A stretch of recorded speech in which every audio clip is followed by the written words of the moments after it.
Hello दोस्तों, स्वागत है आपका इस नए वीडियो में। तो चलते हैं वीडियो के माध्यम से देखते हैं। तो इस वीडियो का पहला प्रश्न है, शुद्ध जल का पीएच मान कितना होता है? A 0, B 1, C 7, D 14। इस क्वेश्चन का right answer answer C is the right answer, 7 होगा। 7 इसलिए होगा क्योंकि शुद्ध जल का जो पीएच मान होता है वह 7 होता है, क्योंकि यह विलयन न अम्लीय होता है न ही क्षारीय होता है। यह एक उदासीन विलयन होता है। इसी क्वेश्चन में एक जीरो का भी मेंशन किया गया है। यदि किसी विलयन का मान 7 से कम है, जीरो है, तो वह अत्यधिक क्या होता है? अत्यधिक अम्लीय होता है। और जो 14 दिया है इसी वीडियो में, जो 14 इसलिए दिया है, यदि किसी विलयन का मान 7 से अधिक है तो वह क्षारीय विलयन होता है, और 7 से कम है तो अम्लीय विलयन होता है। इस प्रश्न का दूसरा क्वेश्चन है कि भूकंप की तीव्रता मापने का पैमाना क्या है? ए रिएक्टर स्केल, बी सेल्सियस, सी केल्विन, डी पास्कल। इस क्वेश्चन का right answer answer A is the correct answer, Richter scale है। जो रिएक्टर स्केल होता है यह भूकंप की तीव्रता मापने का एक पैमाना है। इसी क्वेश्चन में एक डी दिया है, पास्कल। पास्कल जो होता है यह क्या करता है? यह दाब का मात्रक होता है। जो दाब होता है उसका इकाई जो होती है पास्कल माना जाता है।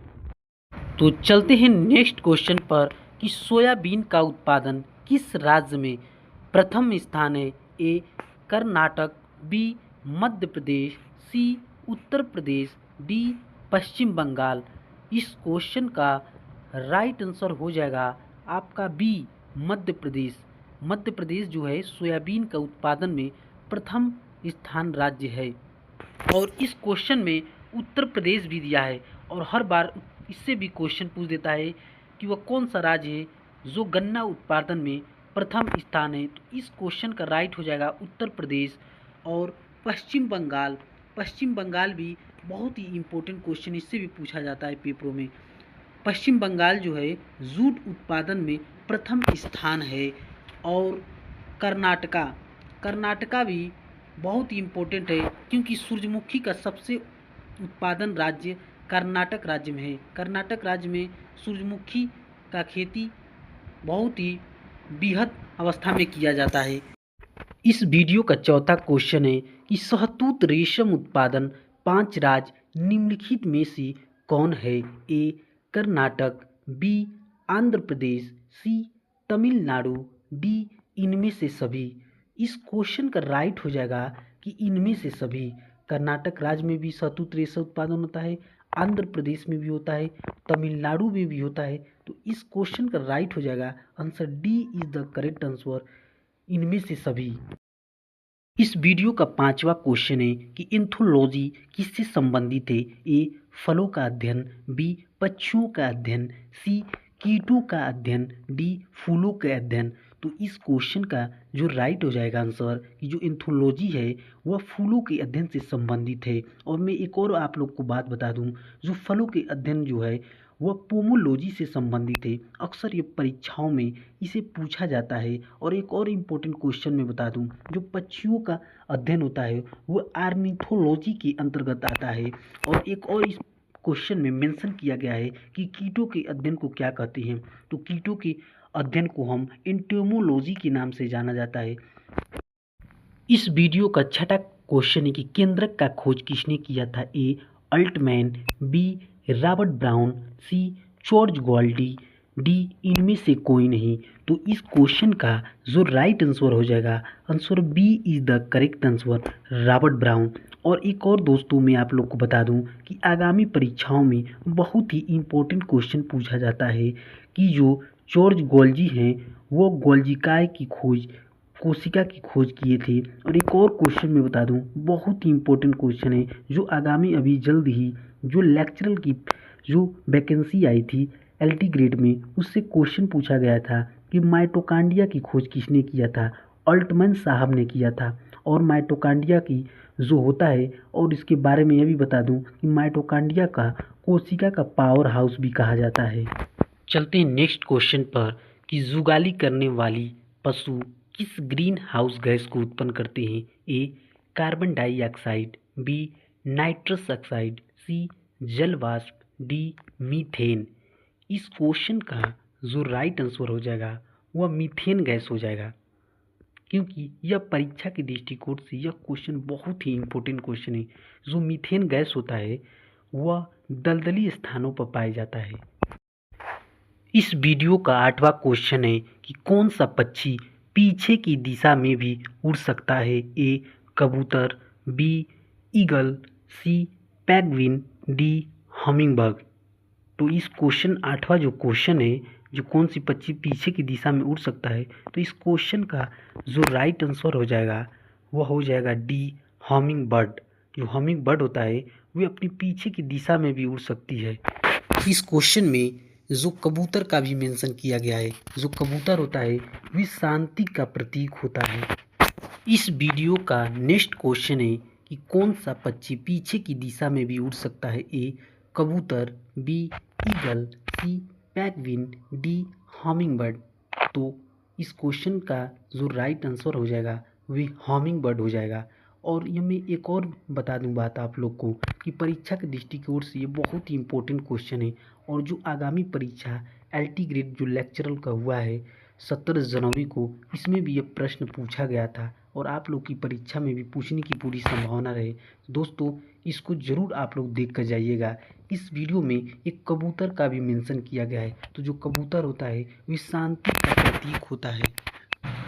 इस वीडियो का 9वां क्वेश्चन है कि चूहा में गुणसूत्रों की संख्या कितनी होती है। ए 6, बी 26, सी 40 और डी 64। तो इस क्वेश्चन का जो राइट हो जाएगा आंसर, चूहा में गुणसूत्रों की संख्या, आपका answer C is the correct answer 40 हो जाएगा।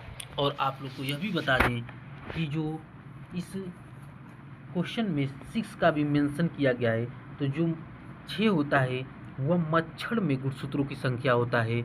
और जो 26 दिया है ये परीक्षा के दृष्टिकोण से बहुत ही महत्वपूर्ण क्वेश्चन है कि मेढक में यदि पूछ दिया जाएगा कि मेढक में गुणसूत्रों की संख्या कितनी होगी, तो वह 26 मेढक में गुणसूत्रों की संख्या होता है। और चूहा में तो आप लोग बता ही दिए हैं कि चूहा में 40 गुणसूत्रों की संख्या होती है। और इस क्वेश्चन में डी का भी मेंशन किया गया है कि 64 जो होता है वह घोड़ा का गुणसूत्रों की संख्या होता है। इस वीडियो का 10वां क्वेश्चन है कि निम्नलिखित में से किस रुधिर वर्ग में कोई भी इंटीजर नहीं पाया जाता है। एक जो है ए दूसरा, बी तीसरा, AB ग्रुप, चौथा O ग्रुप। तो इस क्वेश्चन का right answer 4 is the correct answer O होगा। और एक और भी हम बता दें आप लोग को कि परीक्षाओं में अक्सर एग्जामिनर इसे पूछ देता है कि जो AB ग्रुप होता है उसमें कौन सा एंटीबॉडीज पाया जाता है। तो जो AB ग्रुप होता है उनमें कोई भी एंटीबॉडी नहीं पाया जाता है। और जो O स्वरोदाता ग्रुप होता है उसमें जो E और B दोनों ही एंटीबॉडी पाया जाता है। इस वीडियो का 11वां क्वेश्चन है कि DNA का खोज किसने किया था। A Louis Pasteur, B Edward Jenner, जी हैं सी चार्ल्स डार्विन और डी जेम्स वाटसन और क्रिक ने। तो इस क्वेश्चन का right answer D is the correct answer, James और वाटसन क्रिक है। और मैं यह भी आप लोग को बता दूं कि परीक्षा के दृष्टिकोण से यह भी पूछा जाता है कि जो लुई पाश्चर जी थे उन्होंने किसका खोज किया था। तो लुई पाश्चर ने रेबीज रोधी का खोज किए थे जो पागल कुत्ते के काटने से होता है। और इस क्वेश्चन में एक मेंशन किया गया है चार्ल्स डार्विनवाद के बारे में। जो चार्ल्स डार्विन थे उन्होंने प्राकृतिक वर्णवाद का सिद्धांत का, नेचुरल सिलेक्शन का प्रतिपादन किए थे। और परीक्षा की दृष्टि से बहुत ही इम्पोर्टेंट क्वेश्चन है। और एडवर्ड जेनर जी के बारे में मैं बता देता हूँ। जो एडवर्ड जेनर थे उन्होंने चेचक का टीके का आविष्कार किए।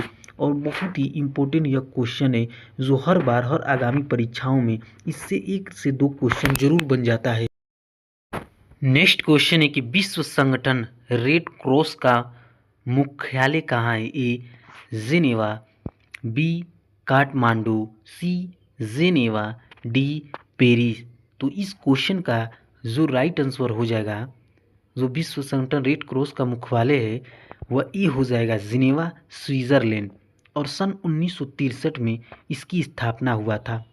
और एक और क्वेश्चन भी बार बार परीक्षाओं में पूछ दिया जाता है कि सार्क का मुख्यालय कहाँ है। जो सार्क का मुख्यालय है वह नेपाल की राजधानी काठमांडू में पड़ता है। और जो पेरिस जो दिया है, पेरिस जो होता है वह विश्व इंटरपोल का मुख्यालय है। और यह बहुत ही इम्पोर्टेंट क्वेश्चन है।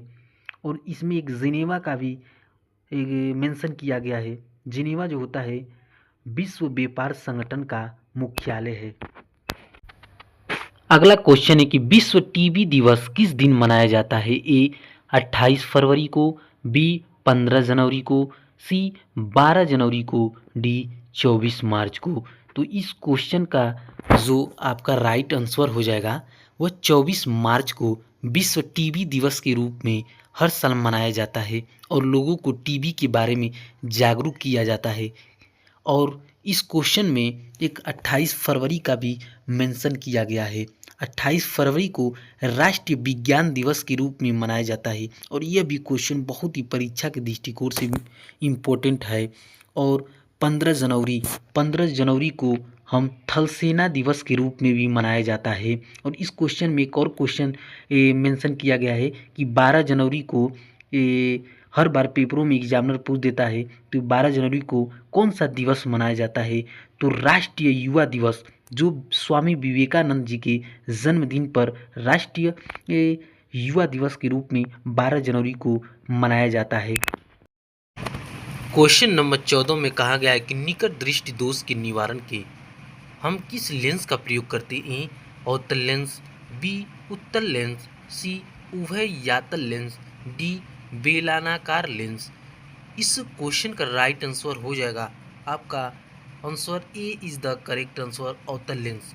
जो निकट दृष्टि दोष से पीड़ित व्यक्ति होता है उसे अवतल लेंस का ही प्रयोग किया जाता है। और इसका मुख्य कारण है कि प्रतिबिंब जो होता है रेटिना पर न बनकर रेटिना के आगे बन जाता है। इसी क्वेश्चन में एक उत्तल लेंस का भी एक मेंशन किया गया है। तो आप लोग को पता होगा जो उत्तल लेंस होता है वे दूर दृष्टि दोष से पीड़ित व्यक्ति के लेंस में इसका प्रयोग किया जाता है, जिसमें व्यक्ति को दूर की तो वस्तु दिखाई देता है लेकिन निकट की वस्तु न दिखाई देता है। और इसका प्रमुख कारण है जो प्रतिबिंब का रेटिना के पीछे बनना। और एक उभय उत्तल लेंस का भी यातल लेंस का भी इसमें मेंशन किया गया है। तो इस लेंस का भी ये बहुत ही इंपॉर्टेंट क्वेश्चन कि हर बार आगामी पेपरों में UP TET, C TET, railway group D और आल जितने भी एनटीपीसी एग्ज़ाम हुए इससे ज़रूर एक क्वेश्चन दो क्वेश्चन ज़रूर बन जाता है दोस्तों। तो जो उभय यातल लेंस जो है इसका जो प्रमुख कारण यह है कि व्यक्ति को निकट और दूर की दोनों समस्याओं का सामना करने के लिए उभयावतल लेंस का ही प्रयोग किया जाता है। इसे जरा दृष्टि दोष भी कहा जाता है। क्वेश्चन नंबर 15 में दिया कि निम्नलिखित में से कौन सा आयरलैंड की मुद्रा है।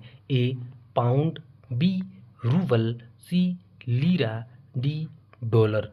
इस क्वेश्चन का जो राइट आंसर हो जाएगा answer A is the correct answer, pound. Pound जो है वह आयरलैंड की मुद्रा है। और यहाँ पर भी रूबल के बारे में भी यहाँ पर ऑप्शन में दिया है। तो यह भी मैं बता दूँ जो रूबल है ये रूस की मुद्रा है। और एक और इम्पोर्टेंट क्वेश्चन को मैं बता दूं जो बार बार आगामी परीक्षाओं में पूछा जाता है, जो लीरा है कहाँ की मुद्रा है। लीरा एक इटली की मुद्रा है। और ये भी मैं बता दूं जो इटली है इसकी राजधानी रोम है। और यहाँ पर एक डॉलर का भी मेंशन किया गया है ऑप्शन में। तो डॉलर जो है वो ऑस्ट्रेलिया की मुद्रा है। क्वेश्चन नंबर 16 कि मीठी क्रांति किससे संबंधित है। ए फल उत्पादन, बी अंडा उत्पादन, सी झींगा उत्पादन, डी शहद उत्पादन। इस क्वेश्चन का जो राइट आंसर हो जाएगा answer D is the best answer, शहद उत्पादन। आप लोग को मैं बता दूं कि इसमें भी एक फल उत्पादन का एक मेंशन किया गया है। तो अक्सर आगामी परीक्षाओं में पूछ लिया जाता है कि जो फल उत्पादन है वे किससे संबंधित है। तो इसका जो क्वेश्चन का राइट आंसर हो जाएगा ये सुनहरी क्रांति से संबंधित है। और एक अंडा उत्पादन का भी यहाँ पर दिया है। तो अंडा उत्पादन जो है वो रजत क्रांति से संबंधित है। और एक मोस्ट क्वेश्चन पूछा जाता है आप लोग की परीक्षाओं में कि झींगा उत्पादन जो है वह गुलाबी क्रांति से संबंधित है। क्वेश्चन नंबर 17 कि बीटी कल्चर किससे संबंधित है। ए ऑप्शन है मधुमक्खी पालन, बी केचुआ पालन, सी रेशम कीट पालन, डी अंगूर की खेती। तो इस क्वेश्चन का जो आंसर हो जाएगा, आंसर डी हो जाएगा, अंगूर की खेती। जो अंगूर की खेती है वह बीटी कल्चर से संबंधित है। और ये जितने भी ऑप्शन में जो दिया है ये बहुत ही इम्पोर्टेंट है परीक्षा की दृष्टि से। तो पहला ऑप्शन में दिया है मधुमक्खी पालन। जो मधुमक्खी पालन है वह एपी कल्चर से संबंधित है। और दूसरे में केचुआ पालन का भी मेंशन किया गया है। तो जो केचुआ पालन है वह वर्मी कल्चर से संबंधित है। अक्सर परीक्षाओं में पूछ लिया जाता है कि वर्मी कल्चर किससे संबंधित है, तो केचुआ पालन जरूर लगा दीजिएगा आप लोग और इसको जरूर देख कर जाइएगा। और रेशम कीट जो पालन है वह सेरी कल्चर से संबंधित है। सेरी कल्चर पूछ देगा कि सेरी कल्चर किससे संबंधित है, तो आप लोग जिसको लगा दीजिएगा कि सेरी कल्चर जो है रेशम कीट पालन से संबंधित है। क्वेश्चन नंबर 18 दिया है कि विश्व में तंबाकू का सबसे बड़ा उत्पादक एवं उपभोक्ता कौन सा देश है। ए चीन, बी भारत, सी पाकिस्तान, डी ऑस्ट्रेलिया। इस क्वेश्चन का जो आंसर हो जाएगा वह चीन हो जाएगा। चीन ऐसा देश है जो विश्व में तंबाकू का सबसे बड़ा इसका उत्पादक भी है और उपभोक्ता भी देश है। और इसी के साथ साथ मैं एक और क्वेश्चन बता दूं, जो तंबाकू का सबसे बड़ा जो उत्पादन है वह दूसरा स्थान भारत का है। क्वेश्चन नंबर 19 सर्वाधिक महिला साक्षरता प्रतिशत राज्य घटते क्रम में कौन है। ए केरल, बी मिजोरम, सी गोवा, डी इनमें से सभी। तो इस क्वेश्चन का जो राइट आंसर हो जाएगा कि सर्वाधिक महिला साक्षरता प्रतिशत राज्य है वह केरल भी हो जाएगा, मिजोरम भी हो जाएगा और गोवा। ये तीनों ही अपने क्रम में सही प्रदर्शित कर रहे हैं, इसीलिए इस क्वेश्चन का राइट हो जाएगा answer. Answer D is the correct answer, इनमें से सभी। और इनमें से सभी हो जाएगा। और मैं यह भी बता दूं, जो केरल में जो महिलाओं का साक्षरता है वह 92.1% है। और जो मिज़ोरम है, मिज़ोरम में जो महिलाओं का साक्षरता प्रतिशत है वह 89.3% है। और गोवा में जो महिलाओं का प्रतिशत है वह 84.7% है। यह परीक्षा की दृष्टि से बहुत ही इम्पोर्टेंट है और इसे एग्जामिनर हर बार पेपरों में पूछ देता है कि सर्वाधिक महिला साक्षरता प्रतिशत वाले राज्य घटते क्रम में कैसे है। इसको आप लोग जरूर देख कर जाइएगा। नेक्स्ट क्वेश्चन है 20वां, निम्न में कौन जीवाणु जनित रोग है। इसका ऑप्शन दिया है ए टिटनेस, बी हैजा, सी कालाजार और डी दिया है ए और बी दोनों। तो इस क्वेश्चन का जो राइट आंसर हो जाएगा कि जीवाणु जनित रोग है वह ए टिटनेस भी हो जाएगा, बी हैजा, ये दोनों हो जाएंगे, ए और बी दोनों हो जाएंगे। और जो टिटनेस होता है मैं बता दूं ये जीवाणु जनित रोग हो जाता है और इससे प्रभावी जो अंग होता है वह तंत्रिका तंत्र को प्रभावित कर देता है। और इसमें जो व्यक्ति का जो शरीर होता है वह धनुष स्तंभ हो जाता है और क्लास्ट्रीडियम टिटेनी नामक एक जीवाणु के कारण होता है। और जो हैजा होता है इसमें भी आंत ही प्रभावित होता है। और जो विब्रियो कुलेरी नामक एक जीवाणु के द्वारा होता है। और ऑप्शन में जो सी दिया है ये बहुत ही इंपॉर्टेंट क्वेश्चन है जो हर बार यूपी टेट, सी टेट और आल एग्ज़ाम जितने भी यूपी पुलिस, एसआई में पेपरों में अक्सर पूछ दिया जाता है एग्जामिनर द्वारा कि जो कालाजार होता है यह एक जीवाणु जनित रोग न होकर यह एक प्रोटोजोआ द्वारा रोग होता है। और यह वाहक इसका जो है वह बालू मक्खी है। बालू जो मक्खी होती है इसका वाहक होती है। तो इस क्वेश्चन का जो राइट आंसर हो जाएगा वह ए और बी दोनों हो जाएगा। Answer D is the correct answer. Question number 21, निम्नलिखित में से मनुष्य में होने वाले कौन सा आनुवंशिक रोग है। A hepatitis, B blue baby syndrome, C वंडादता, डी इनमें से कोई नहीं। तो इस क्वेश्चन का राइट आंसर हो जाएगा answer C is the correct answer, वंडादता। जो वंडादता होता है यह मनुष्य में होने वाला एक प्रकार का आनुवंशिक रोग है। इस रोग का महिला ही वाहक होती है और वह एक वर्णदाता जो है यह एक रंग संबंधित एक विभेदन पैदा हो जाता है। जो व्यक्ति इससे ग्रसित होता है वे हरा और लाल रंग में विभेदन नहीं कर पाता है, उसे लाल रंग हरा दिखाई देने लगता है। उसी क्वेश्चन में एक हेपेटाइटिस बी का भी मेंशन किया गया है। जो हेपेटाइटिस बी है यह एक वायरस संबंधित रोग है और यह यकृत से संबंधित रोग होता है। और दूसरे में दिया है blue baby syndrome. Blue baby syndrome hormones यह एक प्रकार का हार्मोन्स होता है जो नाइट्रेट के कारण होता है। जो बच्चा जब नवजात शिशु होता है, प्रेगनेंसी जब होता है, तो जो प्रेगनेंसी की अवस्था में बच्चा का जो बॉडी होता है वह नाइट्रेट के कारण ब्लू हो जाता है। वह इसीलिए इसे ब्लू बेबी सिंड्रोम हार्मोन्स के नाम से जाना जाता है। क्वेश्चन नंबर 22, वायुमंडल के किस परत में ओजोन परत पाई जाती है? ए समताप मंडल, बी क्षोभ मंडल, डी आयन मंडल, सी मध्य मंडल। तो इस क्वेश्चन का जो राइट आंसर हो जाएगा, answer A is the correct answer, समताप मंडल। समताप मंडल में जो वायुमंडल की जो ओजोन परत होती है वह समताप मंडल में पाई जाती है, क्योंकि जो सूर्य से प्रकाश जो हानिकारक किरणें आती हैं, पराबैंगनी किरणों आती है, तो समताप मंडल में जो ओजोन परत होती है उस क्या करती है, उस जो किरणें आती है उसे क्या करती है, पृथ्वी पर आने से उसे रोक देती है, जिससे मनुष्य में अनेक प्रकार से होने वाली बीमारियों से रोकथाम हो जाता है। दूसरा मेंशन दिया इसी क्वेश्चन में क्षोभ मंडल। क्षोभ मंडल एक ऐसा मंडल है, ये बहुत ही फेमस मंडल है जो हर बार पेपरों में प्रीवियस क्वेश्चन आप उठा कर देख सकते हैं, जिससे एग्जामिनर हमेशा पूछ देता है निम्नलिखित में से कौन सा ऐसा मंडल है जिसमें मौसम संबंधित आंधी तूफान आता है और ये किस मंडल से संबंधित है? तो यह क्षोभ मंडल से संबंधित है। आयन मंडल, आयन मंडल यह सबसे बाहरी मंडल होता है। और चौथे में दिया है मध्य मंडल। मध्य मंडल यह सबसे ठंडी परत होती है।